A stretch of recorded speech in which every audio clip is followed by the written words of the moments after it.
नमस्कार विद्यार्थी मित्रांनो, पुन्हा एकदा आपलं सहर्ष स्वागत आहे आपल्या यूट्यूब चॅनलवरती.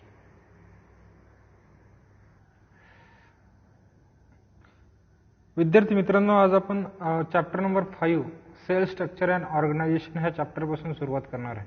ह्याच्या आधी आपण चॅप्टर नंबर 1 घेतलेला आहे. आता बाकीचे चॅप्टर सोडून 2, 3 आणि 4 चॅप्टर सोडून हा चॅप्टर चालू का करायचा किंवा हा चॅप्टरला डायरेक्ट सुरुवात का करायची.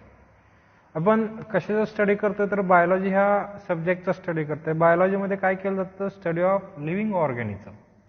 कुणाचा स्टडी केला जातो तर study of living organism. Bio means काय?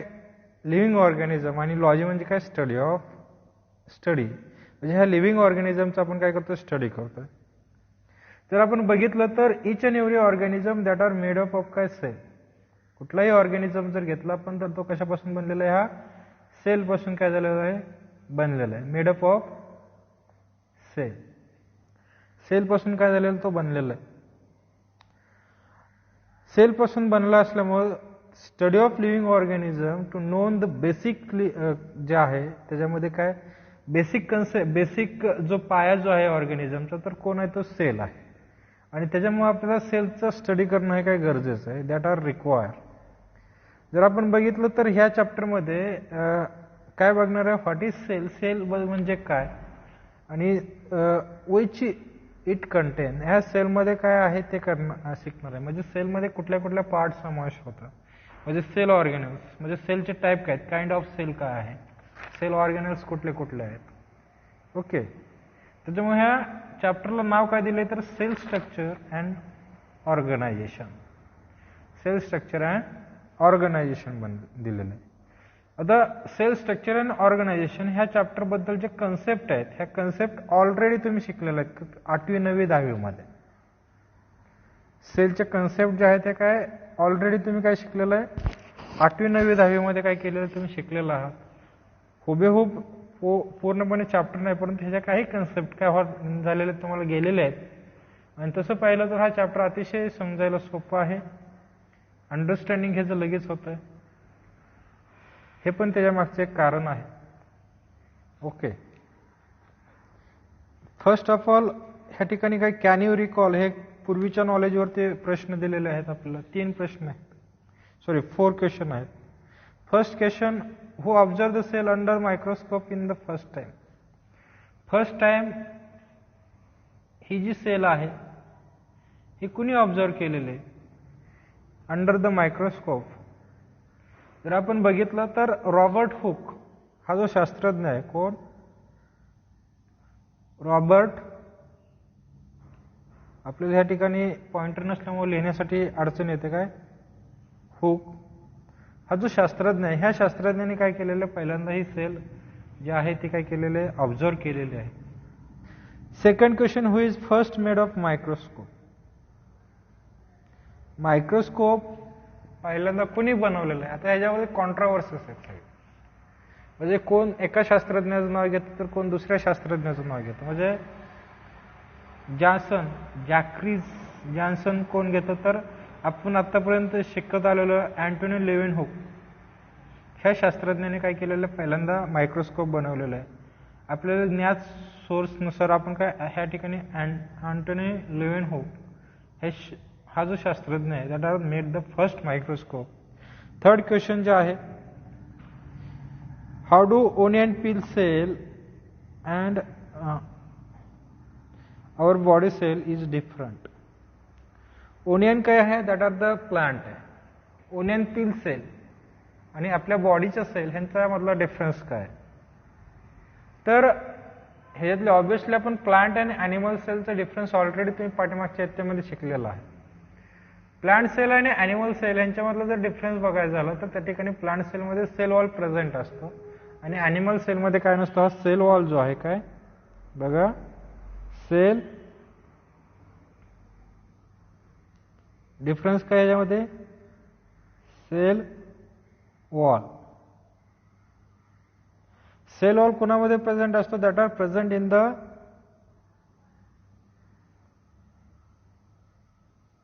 Plant cell. प्लांट सेलमध्ये काय असतं? सेल वॉल प्रेझेंट असतो. ॲनिमल सेलमध्ये हा सेल वॉल प्रेझेंट असतो का तर नसते, फक्त प्लाझ्मा मेम्ब्रेन असते. आणि प्लाझ्मा मेम्ब्रेनच्या वरती सेल वॉल कोणामध्ये प्लांट सेल असतो. ओनियन हा काय प्लांट आहे आणि त्याच्यामुळं हा जो आहे मोस्ट जो डिफरन्स आहे हा डिफरन्स ह्याच्यामध्ये असतो. त्याचप्रमाणे ज्या सेल्स आहेत एअर कॅव्हिटीज असतील वगैरे फॅक्युल्स असतील ह्या प्लांट सेलमध्ये काय असतात प्रेझेंट असतात. ॲनिमल सेलमध्ये हे ॲबसेंट असतं. Okay.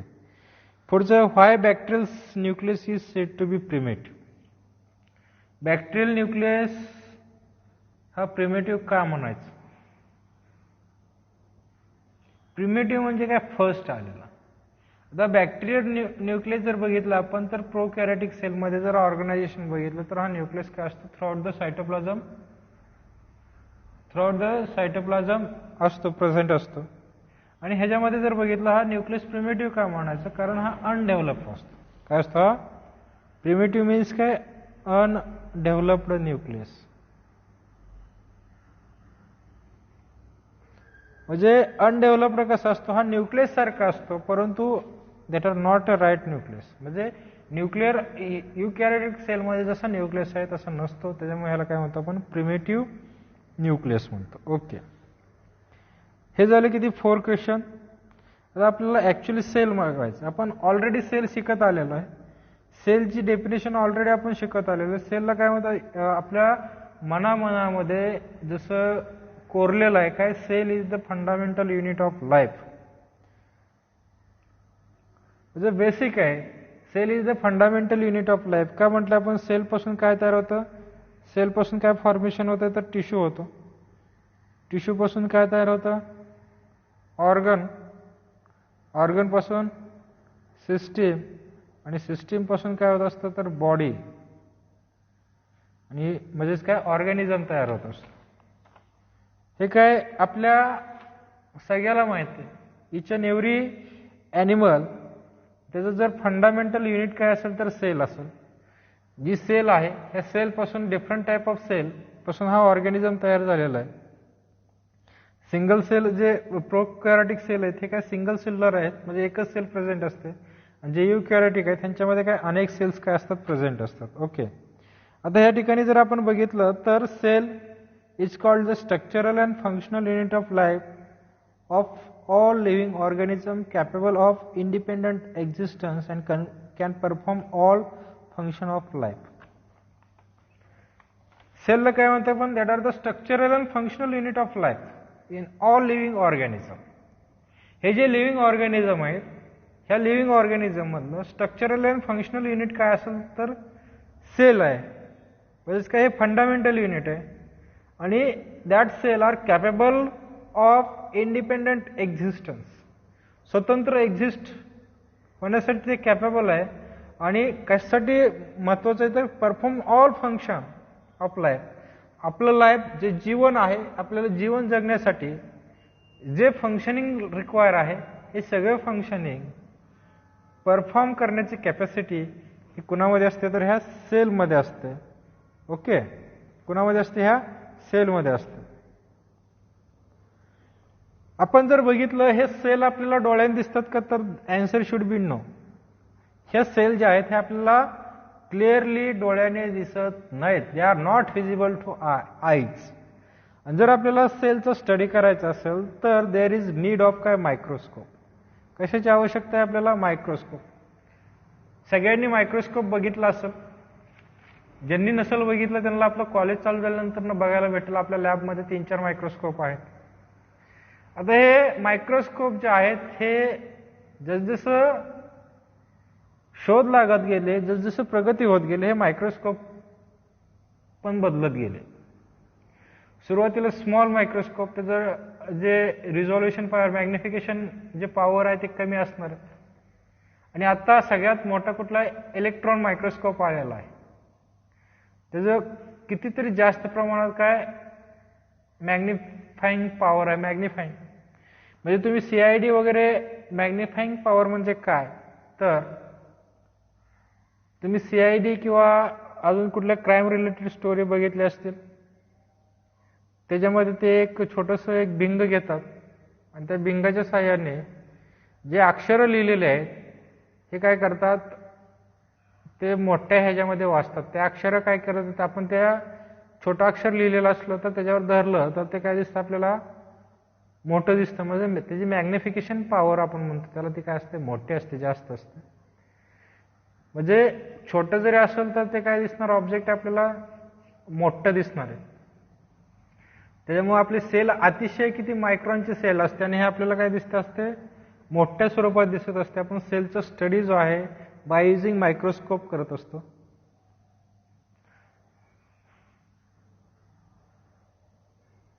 Large cell can be see through the simple microscope, but see smaller cell require for compound microscope. जर सेलचा आकार मोठा असेल तर आपण काय करतो, सिंपल मायक्रोस्कोपच्या सहाय्याने ते काय करू शकतो, स्टडी करू शकतो. परंतु स्मॉल सेल आहे, ही स्मॉल सेल जी आहे ही स्मॉल सेल आपल्याला मायक्रोस्कोपच्या सहाय्याने, सिंपल मायक्रोस्कोपच्या सहाय्याने आपण ते बघू शकत नाही. त्यासाठी कशाची आवश्यकता असते, तर कंपाऊंड मायक्रोस्कोपची काय असते, त्या ठिकाणी गरज असते. जर सिंपल मायक्रोस्कोप जर बघितलं त्याचं मॅग्निफिकेशन किती, 50 ते 100 टाइम मोर असतं. म्हणजे एखाद्या सेलचा आकार, फॉर एक्झाम्पल जर समजा 1 सेंटीमीटर असेल, 1 सेंटीमीटर सुद्धा लय झाला, भरपूर झाला, 1 मिलीमीटर असेल, आणि जर आपण ते सिंपल मायक्रोस्कोपच्या अंडर जर ती सेल ठेवली तर ते आपल्याला साधारणतः 5 सेंटीमीटर, म्हणजे त्याचं 50 किंवा 100 पटीने काय होणार आहे, आपल्याला जास्त दिसणार आहे. म्हणजे साधारण 1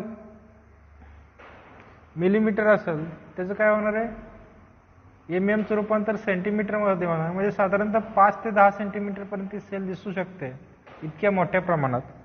जर आपण ही सेल आपण कंपाऊंड मायक्रोस्कोपच्या अंडर जर स्टडी केला तर ही किती, मोर दॅन ते ऑब्जेक्ट जे आहे आपल्याला किती 1000 पटीनं मोठं दिसणार आहे. किती, 1000. सिंपल मायक्रोस्कोपमध्ये किती 50 to 100 टाइम्स काय होणार, ते ऑब्जेक्ट मोठं दिसणार आहे. परंतु अंडर कंपाऊंड मायक्रोस्कोप हे ऑब्जेक्ट किती 1000 पटीने काय होणार आहे, मोठं दिसणार आहे, मोर. जे मायक्रोस्कोप आहे हे यूज इन द लॅबोरेटरी, लॅबोरेटरीमध्ये जे वापरतो आपण. Beam of light is used to make things visible, hence it is light microscope. Beam of light that are used to जे ऑब्जेक्ट आहे आपल्याला तर ते दिसण्यासाठी बीम ऑफ लाईट, त्या ठिकाणी आता नवीन मायक्रोस्कोप आलेत लाईटचे.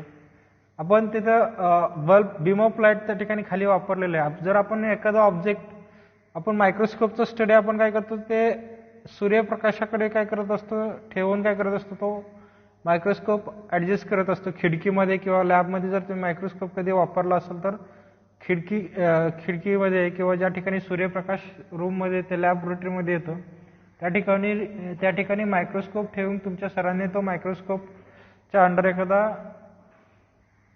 सेल किंवा एखादा ॲनिमल तुम्हाला दाखवला असेल. असं का, तर there is requirement of beam of light. खालून काय लागतं, आपल्याला प्रकाश लागतो, आणि प्रकाश असला तरच आपल्याला ते ऑब्झर्व होणार आहे. जर अंधार असेल त्या ठिकाणी तर ते ऑब्झर्वेशन होणार आहे का, तो ऑब्जेक्ट आपल्याला त्याच्यामध्ये दिसणार आहे का, तर नाही. आणि हे बीम ऑफ लाईट यूज केलं जातं, आणि हे फिजिबल लाईट काय, त्यालाच आपण काय म्हणतो, इट इज लाईट मायक्रोस्कोप. त्याला काय म्हणतो आपण, लाईट मायक्रोस्कोप. हे झालं सेलचं. परंतु सेलचं इंटेरियर, सेलच्या आतमध्ये काय काय सेल ऑर्गॅनेल्स आहेत. त्याच्यामध्ये मायटोकॉन्ड्रिया आहे, एंडोप्लाझ्मिक रेटिक्युलम आहे, गॉल्गी कॉम्प्लेक्स आहे, रायबोसोम्स आहेत, न्यूक्लियस आहे. ह्यांचं स्टडी आपण ह्या लाईट मायक्रोस्कोप असेल, कंपाऊंड मायक्रोस्कोप असेल किंवा अजून काय सिंपल मायक्रोस्कोप आहे हे वापरून करू शकत नाही. तर त्यासाठी आपल्याला काय लागतं, इलेक्ट्रॉन मायक्रोस्कोपची आवश्यकता असते. कशाची आवश्यकता असते, इलेक्ट्रॉन मायक्रोस्कोपची काय असते, आवश्यकता असते. आणि ह्याचं मॅग्निफिकेशन जर बघितलं आपण तर 5 लाख मोर आहे. ऑब्जेक्ट जे आहे काय 1 सेंटीमीटरचं असेल तर ते किती 5 लाख सेंटीमीटरचं दिसणार आहे. म्हणजे सेल आहे, सेल आपले मायक्रॉनमध्ये असते, आणि त्याच्यामध्ये जे असणारे जे सेल ऑर्गॅनेल्स आहेत हे अजून त्याच्यापेक्षा काय असणार आहेत, छोटे असणार आहेत. आणि ह्या छोट्या सेल ऑर्गॅनेलचा स्टडी करण्यासाठी देर इज रिक्वायरमेंट ऑफ काय, इलेक्ट्रॉन मायक्रोस्कोप. आणि हे जर मॅग्निफिकेशन जर बघितलं आपण 5 लाख मोर जे ऑब्जेक्ट आहे रिअर ऑब्जेक्टच्या किती 5 लाख पटीने काय दिसतं आपल्याला ते जास्त दिसतं. अशा प्रकारचे मायक्रोस्कोप जे आहेत हे वापरून आपण काय करू शकतो, सेलचं काय करू शकतो, स्टडी करू शकतो. सेलचा शेप जर बघितला आपण तर ह्या सेलचा शेप जर बघितला हा काय टिपिकल शेप ऑफ सेल आहे. सेलचा नो फिक्स शेप आहे. अनेक प्रकारचे सेल आहेत आणि अनेक प्रकारचे काय त्या ठिकाणी शेप आहेत. स्पेरिकल असेल, रेक्टँग्युलर, फ्लॅटंड, पॉलिगॉन, ओव्हल किंवा ट्रायंग्युलर असेल, कोनिकल किंवा कॉलिमिनार, हे सगळं तुम्हाला शेप जे आहे तुम्ही ह्याच्या आधी शिकलेला आहात. एवढ्या प्रकारच्या सेलचा काय असतो, शेप असतो. वेगवेगळ्या प्रकारचे सेल आहेत आणि त्याचा शेप वेगवेगळा असतो. जर आपण सेलची साईज जर बघितली, प्लांट अँड ॲनिमल सेलची साईज, ही साईज पण काय या ठिकाणी डिफरंट आहे. ग्रेट व्हॅरिएशन आहे ह्याच्यामध्ये, greatly in various plant and animals. Variation create झालेलं आहे. सेलचे साईज आणि शेप जो आहे तो काय वेगवेगळा आहे. काही सेल्स आपल्याला काय होत नाहीत, that are not visible to naked eyes. आपल्या डोळ्याने ते काय होत नाहीत, दिसत नाहीत. Some are visible while some are macroscopic. आपल्याला काही सेल काय होत असतात, दिसतात. काही सेल काय होत असतात, दिसत नाहीत. स्मॉलेस्ट सेल जर बघितलं आपण, सगळ्यात स्मॉल सेल जर बघितली तर ही कुठली, मायकोप्लाझ्माची. कुठल्याही मायक्रोप्लाझ्माची. आणि ही जी लेंथ किती, 0.3 मायक्रोमीटर इन लेंथ आहे बघा. किती, 0.3 मायक्रोमीटर इन लेंथ. बॅक्टेरियल सेलची साईज किती असते, ही 3 to 5 मायक्रोमीटर असते, मायक्रॉन. आणि व्हाईल लार्जेस्ट सेल जर बघितले किंवा ऑर्चिड हे एग्ज, हे साधारणतः ऑर्चिडचं एग्ज किती असतं, 15 सेंटीमीटर असतं. हे लार्जेस्ट, आकाराने लार्जेस्ट आहे. आणि लॉंगेस्ट सेल जर बघायची झाली तर कुठली, नर्वस सेल आहे. कुठले, नर्वस सेल आहे. म्हणजे काय साईज झालं, सगळ्यात स्मॉल मायक्रोप्लाझ्माचे. बॅक्टेरियल सेल इंटरमिडिएट 3 to 5 मायक्रोमीटरचे. सगळ्यात लार्जेस्ट सेल ऑर्चिडचं एग्ज आहे, हे साधारणतः 15 सेंटीमीटर असतं. आणि लॉंगेस्ट सेल जी आहे ती कुठली, नर्वस सेल आहे. कुठले, नर्वस सेल आहे. ओके, ह्याच्यावरती लक्षात ठेवायचं. स्मॉलेस्ट सेल तुम्हाला 11वीच्या एक्झाममध्ये नाही आलं तर पुढं कॉम्पिटेटिव्ह एक्झाम आहेत, ह्या एक्झाममध्ये हा क्वेश्चन येतो की स्मॉलेस्ट सेल कुठले, तर कुठली, मायक्रोप्लाझ्मा. लार्जेस्ट सेल ऑर्चिड एग्ज आहे. आणि लॉंगेस्ट, लार्जेस्ट मोठे आणि लॉंगेस्ट म्हणजे लांब. मोठे आणि लांब ह्याच्यामधला फरक आहे. लॉंगेस्ट कुठले, नर्वस सेल आहे. हे ज्यावेळेस तुम्ही नीट सीईटी देणार आहात किंवा कॉम्पिटेटिव्ह एक्झामला बऱ्याच वेळेला ह्याच्यावरती प्रश्न आलेला असतो. ओके, ह्या ठिकाणी आपण सेल साईज बघू. या ठिकाणी जर ॲटम जर बघितलं, या ठिकाणी जर ॲटमचं जर कन्सिडर केलं तर ह्या ठिकाणी 0.1 नॅनोमीटर आहे. आणि हे मॉलिक्युल्स आहेत. कार्बन असेल, लिपिड असेल, प्रोटीन आहे. कार्बन आणि लिपिड, कार्बन साधारण 1 नॅनोमीटर आहे. आणि प्रोटीनपर्यंत जर बघितलं आपण तर 10 नॅनोमीटरपर्यंत. लिपिड, प्रोटीन ह्या ठिकाणी जर बघितलं तर 10 नॅनोमीटरमध्ये आहेत. फ्लू व्हायरस किती, 100 नॅनोमीटरचं. बॅक्टेरियल सेल किंवा मायटोकॉन्ड्रिया असेल, ह्याची जी लेंथ साईज जर बघितली 1 मायक्रोमीटर आहे. काय, 1 मायक्रो. नॅनोमधून काय झालंय, मायक्रोमध्ये आलंय बघा. रेड ब्लड सेल 10 मायक्रॉन आहे किंवा मायक्रोमीटर म्हणतो आपण त्याला. प्लांट सेल आणि ॲनिमल सेलची साईज बघितलं 10 मायक्रॉन टू 100 मायक्रॉनच्या मध्ये आहे किंवा मायक्रोमीटरमध्ये आहे. प्लांट सेल आणि ॲनिमल सेल. ह्युमन एग्ज किंवा पोलन बघितलं तर हे किती, 100 मायक्रोमीटर टू 1 नॅनोमीटरच्या मध्ये आहे. फिक्स नाही आहे, म्हणजे कुठं पण असू शकतात. फ्रॉग एग्ज हे 1 मिलीमीटरचं असू शकतं. पोलन ग्रेन किंवा ह्युमन एग्ज किती, 100 मायक्रोमीटर टू 1 मिलीमीटर. आणि फ्रॉग एग्ज किती, 1 मिलीमीटरचं असू शकतं. अशा प्रकारचं हे सेल साईज आहे. म्हणजे साईज आणि शेप हा काय सेलचा काय डिफरंट आहे. प्रत्येकाचा हा सेम राहत नाही. ओके, प्रत्येकाची सेल साईज असेल किंवा शेप आहे तो काय सेम नसतो. अशा प्रकारचं काय हे इन जनरली काय सेल साईज आणि सेल शेप. आपल्याला ह्यानंतर काय बघायचं तर सेल थेरीज बघायचे. काय बघायचं, सेल थेरीज. शॉन अँड शिल्डननी काय केलेलं, एक थेरी मांडलेली, propose this theory. In this theory यांनी काय केलेलं, there was no explanation about formation of new cell. यांनी already know the cell theory was propose by Schwann and Schleiden. ह्यांची सेल थेरी त्यांनी मांडलेली आहे, परंतु ह्या सेल थेरीमध्ये त्यांनी हे सांगू शकले नाहीत की नो एक्सप्लेन, कुठल्याही प्रकारचं एक्सप्लेनेशन काय केलं नाही, दिलं नाही. कशाच्या about formation of new cell. Formation of new cell हे कसं झालं हे ह्यांनी सांगितलं नाही. आणि हे कोणी सांगितलं तर रडॉल्फ विरशॉ in 1855 explained the first cell that new cell are formed by cell division from pre-existing cell.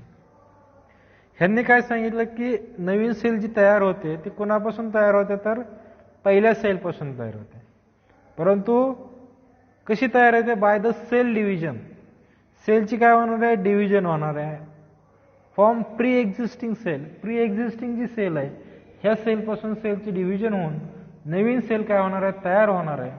आणि हे कशामध्ये, ओमनीज सेल्युला ई सेल्युला. ह्याला आपण शॉर्ट फॉर्म मध्ये काय म्हणतो, ओमनीज सेल्युला ई सेल्युला. ह्याच्यावरती पण प्रश्न येतो, ओमनीज सेल्युला ई सेल्युला, किंवा who is propose the cell new cell are form by cell division from pre existing cell. Pre existing cell पासून नवीन सेल तयार होते, कोणी मांडलं तर विरशॉ यांनी मांडलं. ओके. आणि later year advance research in the cytology lead to formation of cell theory. आणि त्यानंतरनं ॲडव्हान्स रिसर्च नंतरनं जे मॉडिफिकेशन झालं सेल थेरीमध्ये, which are known as modern cell theory, त्याला काय म्हणतो आपण, मॉडर्न सेल थेरी. आता आपल्याला टोटिपोटेन्सी बघायचं. टोटिपोटेन्सीमध्ये एक साधी सोपी कन्सेप्ट आहे. ह्याच्यामध्ये जर बघितलं आपण तर टोटिपोटेन्सीमध्ये it is the capacity or potential of living nucleated cell to differentiate and divide to form any other cell thoroughly complete new organism. आणि त्याच्यापासून काय होणार आहे, न्यू ऑर्गॅनिझम होणार आहे. ओके. ही कन्सेप्ट मी थोडक्यामध्ये समजून सांगतो डायग्रॅमच्या माध्यमातून. डायग्रॅम व्यवस्थित येणार नाही, परंतु कन्सेप्ट लगेच समजणार आहे तुम्हाला. ह्युमन बिईंगचं जर आपण बघितलं तर ह्युमन बिईंग जो आहे ह्याची सुरुवात जी आहे ह्युमन लाईफची काय, सिंगल सेलपासून होते. ओके. कशापासून होते, ही सिंगल सेलपासून होते. आणि ह्या सेलला आपण काय म्हणतो, झायगोट म्हणतो. काय म्हणतो, ह्या सेलला झायगोट म्हणतो. काय म्हणतो, झायगोट. हा काय तयार झाला, हा झायगोट तयार झाला.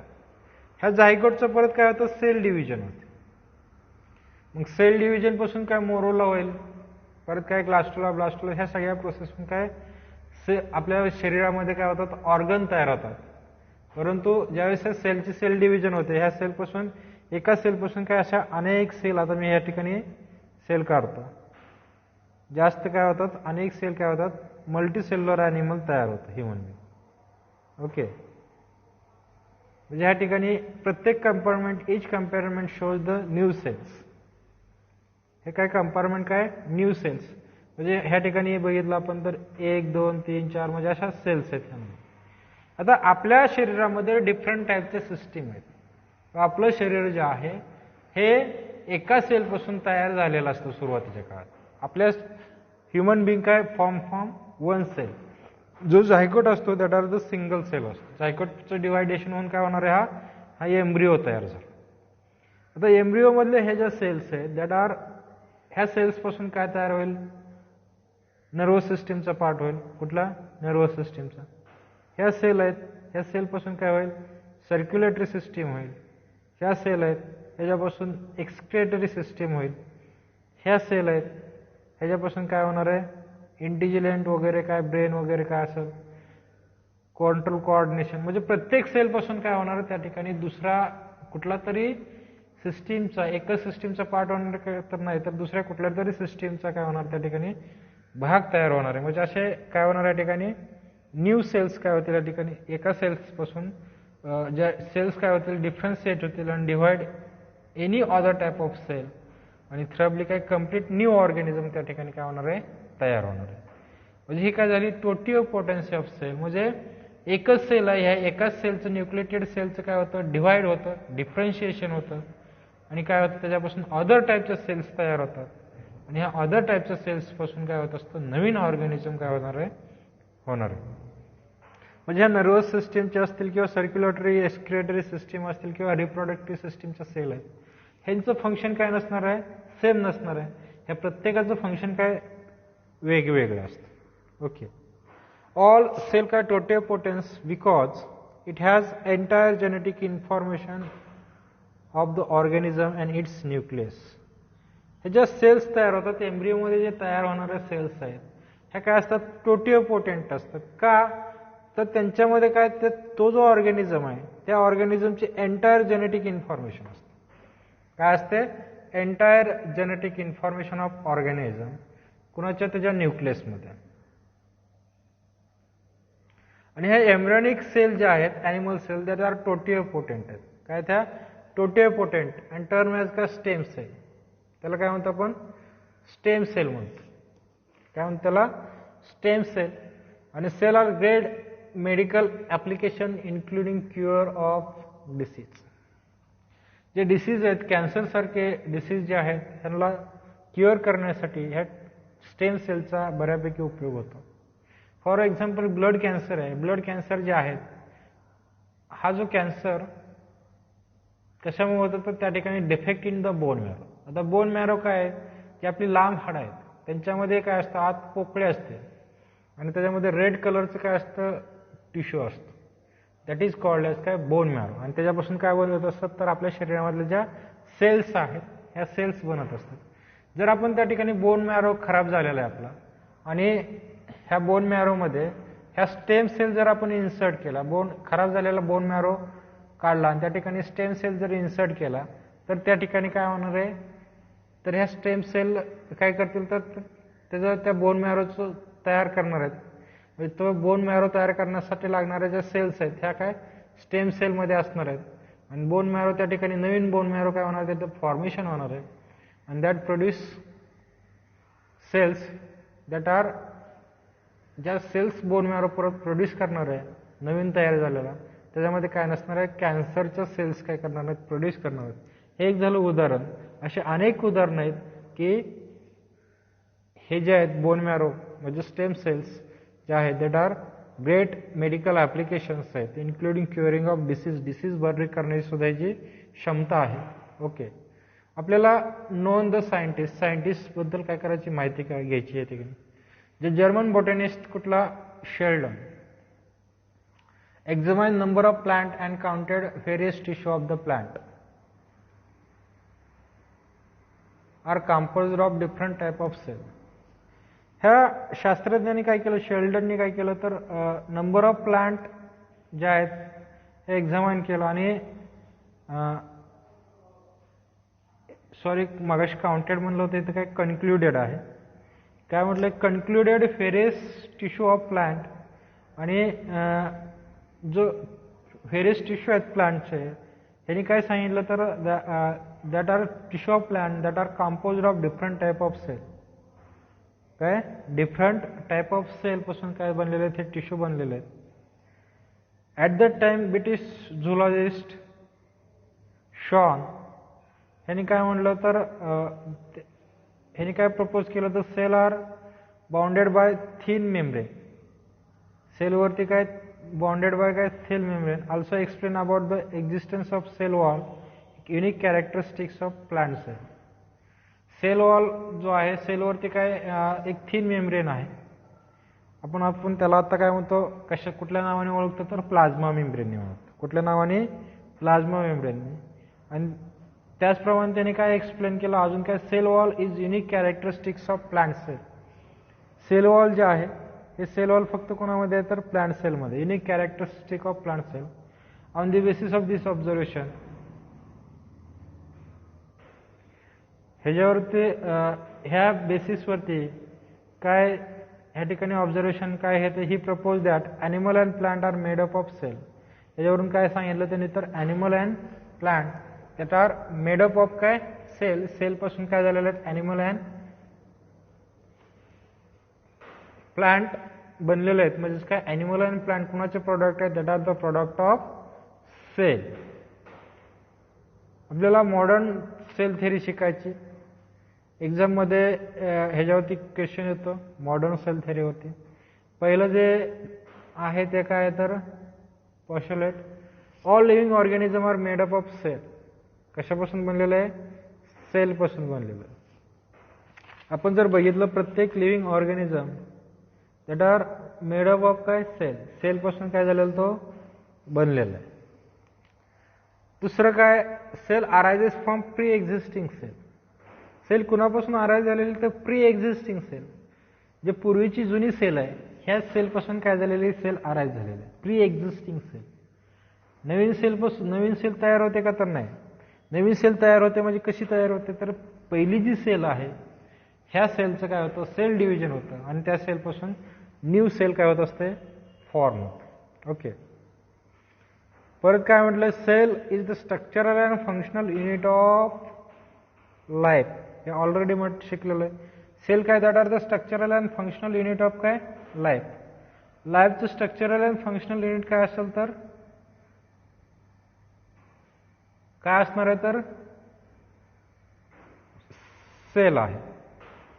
परत total activity of cell are responsible for activity of any organism. हा जो ऑर्गॅनिझम आहे ह्या ऑर्गॅनिझमची ऍक्टिव्हिटी जी आहे ही कुणावरती डिपेंड असते, that are depend on activity of कुणाची, सेल. ह्या सेलच्या ऍक्टिव्हिटीवरती काय असते, ही डिपेंड असते. सेलमध्ये जशी ऍक्टिव्हिटी होणार आहे तशीच ऍक्टिव्हिटी कुणाची होणार आहे तर त्या ऑर्गनची होणार आहे. आणि ऑर्गनची झाली की ऑटोमॅटिकली ह्या काय ऑर्गॅनिझमची होणार आहे. असं का होणार, कारण सेलपासून काय बनतो टिश्यू, टिश्यूपासून ऑर्गन, ऑर्गनपासून सिस्टीम आणि सिस्टीमपासून काय हा ऑर्गॅनिझम तयार झालेला असतो. Okay. Cell shows the transformation of energy. सेलमधून काय होतं, ट्रान्सफॉर्मेशन ऑफ एनर्जी. एका सेलकडून दुसऱ्या सेलकडे एनर्जी ट्रान्सफॉर्म होत असते. त्याचप्रमाणे cell contain nucleic acid, DNA and RNA in the nucleus and cytoplasm. सेलचं सायटोप्लाझमचा जर विचार केला आपण तर त्याच्यामध्ये काय असतं, न्यूक्लिक ऍसिड असतं. त्याचप्रमाणे डीएनए असतो, RNA in nucleic acid, DNA and RNA in the nucleus and cytoplasm. DNA कुठं असतो, that are present in the nucleus. आणि आरएनए जर बघितलं आपण तर that are present in the nucleus as well as काय सायटोप्लाझम मध्ये काय असतो, प्रेझेंट असतो. अशा प्रकारे आपण सेल हे जे introduction basic concept of cell हे आपण काय केलेलं आज बघितलेलं आहे. विद्यार्थी मित्रांनो, पुढच्या व्हिडिओमध्ये आपण काइंड ऑफ सेल बघणार आहे. ओके. जे विद्यार्थी आपल्या चॅनलवरती नवीन आहेत त्यांनी आपला चॅनल सबस्क्राईब करायचा आणि हा व्हिडिओ आवडला तर लाईक आणि शेअर जरूर करायचं. ओके. धन्यवाद.